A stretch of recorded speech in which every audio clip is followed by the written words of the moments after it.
வணக்கம் நண்பர்களே, நான் உங்கள் வசந்த் தொண்டிமுத்து. இன்றைக்கி நம்ம பார்க்க போகிற டாபிக் என்னென்னு பார்த்தீங்கன்னா 7QC டூல்ஸில் உள்ள செக் ஷீட் அப்படின்ற ஒரு டூல் தான் பார்க்க போகிறோம். இந்த செக் ஷீட் அப்படின்றது ரொம்ப இதாகலாம் நீங்கள் யோசிக்க வேணாம், சின்ன விஷயந்தான். இப்போது நீங்கள் கடையிலலாம் போயிட்டு பில் போடுறீங்களா, ஜவுளி கடையிலலாம் பார்த்துறீங்களா? அப்போது நீங்கள் சரவணா ஸ்டோராக இருக்கட்டும், வேறு எங்கேயா இருக்கட்டும், நீங்கள் பார்க்கும்போது பில் போடுவாங்க. பொருள் எடுத்து பில் போட்டு உங்கள் கையில் கொடுத்துருவாங்க. இந்த பில்லை கொடுத்தோன்னா டேரெக்டாக அவங்க பொருளை அவங்கள்ட்ட கொடுக்க மாட்டாங்க, பில்லு மட்டும் தான் கூட கொடுப்பாங்க. பொருளை இன்னொருத்தர் தான் கொடுப்பாரு. அப்போ நீங்கள் என்ன பண்ணுவீங்க, கொடுப்பீங்க அந்த பில்லை பெய்டு காசு கட்டின பில்லை கொடுப்பீங்களா? கொடுத்தோன்னே அவர் என்ன பண்ணுவார்னா, அந்த லிஸ்ட்டை எடுத்து நீங்கள் அந்த லிஸ்ட்டில் இருக்க பொருளும் உங்கள் பில்லில் இருக்க பொருளும் இங்கே ஆக்சுவலாக இருக்க பொருளும் கரெக்டாக இருக்கான்னு செக் பண்ணுவார் இல்லையா? செக் பண்ணிவிட்டு அதுக்கப்புறம் கொடுப்பாங்க. அதுதான் செக் ஷீட், வேறு ஒன்றுமே கிடையாது, சிம்பிளாக சொல்லப்போனால். ஸோ அதே கான்செப்ட் தான் இப்போது உங்கள் மிஷினை மெயின்டெனன்ஸ் பண்ண போகிறீங்கன்னு வச்சுக்கோங்க.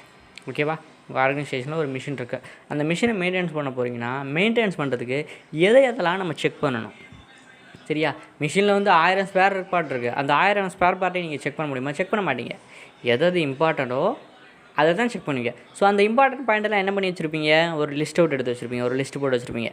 அந்த லிஸ்ட்டுக்கு அகைன்ஸ்டாக இருக்கா இல்லையான்னு செக் பண்ணிங்க இல்லையா? அதுதான் செக் ஷீட்டு. இன்னொன்று சொல்கிறேன் பாருங்களேன். இதை தாண்டி இப்போது உங்கள் கம்பெனியில் ஒரு ப்ராடக்ட்டை ப்ரொடியூஸ் பண்ணுறீங்க, சரியா? அந்த ப்ராடக்ட்டில் டெய்லி ரிஜெக்ஷன் வருது, குவான்டிட்டி. ஓகேவா? இப்போ டெய்லி ரிஜெக்ஷன் குவான்டிட்டி வரும்போது என்ன பண்ணுவீங்க, என்னென்ன ப்ராப்ளம்னால டெய்லி ரிஜெக்ஷன் வருது அப்படின்றதுக்காக ஒரு லிஸ்ட்டு போடுங்க. என்ன பண்ணுவீங்க, ஒரு பக்கம் இதை பூரா லிஸ்ட்டாக அப்படியே ப்ராப்ளத்தை பூரா போட்டுருவீங்க. மேலே டே 1, 1ஆம் தேதி, 2ஆம் தேதி, 3ஆம் தேதி அப்படின்னு சொல்லி டேட்டை போட்டுருவீங்க. இப்போது ஃபஸ்ட்டு டேட்டு எத்தனை ரிஜெக்ஷன் வந்தது அப்படின்னு செக் ஷீட். ஓகேவா? அந்த ரிஜெக்ஷன் குவான்டிட்டிக்கான செக் ஷீட். அதில் 2 குவான்டிட்டியா 3 குவான்டிட்டியா அப்படின்னு செக் பண்ணோம் இல்லையா? இதுதான் செக் ஷீட். இதை தாண்டி இன்னொன்று என்ன சொல்லணும்னா, இப்போ நீங்கள் ஒரு ஆடிட் போகிறீங்கன்னா அதில் எதெல்லாம் செக் பண்ண போகிறோம் அப்படின்றத முன்னாடியே லிஸ்ட் அவுட் பண்ணிடணும். ஏன்னா ஏதாவது செக் பண்ண மறந்துட்டு கூட வரலாம். ஸோ அதுக்காக ஒரு லிஸ்ட்டு ப்ரிப்பேர் பண்ணோம் இல்லையா? அதுதான் செக் ஷீட் அப்படின்றது. ஓகேவா? ஸோ 7QC டூல்ஸோட செக் ஷீட்டு தர முடியுது. இதில் ஏதாவது கிளாரிஃபிகேஷன் கண்டிப்பாக கமெண்ட் பண்ணுங்கள். நெக்ஸ்ட் வீடியோவில் கிளியர் பண்ணுறேன். நன்றி. என்றும் அன்புடன் வசந்த் தொண்டிமுத்து.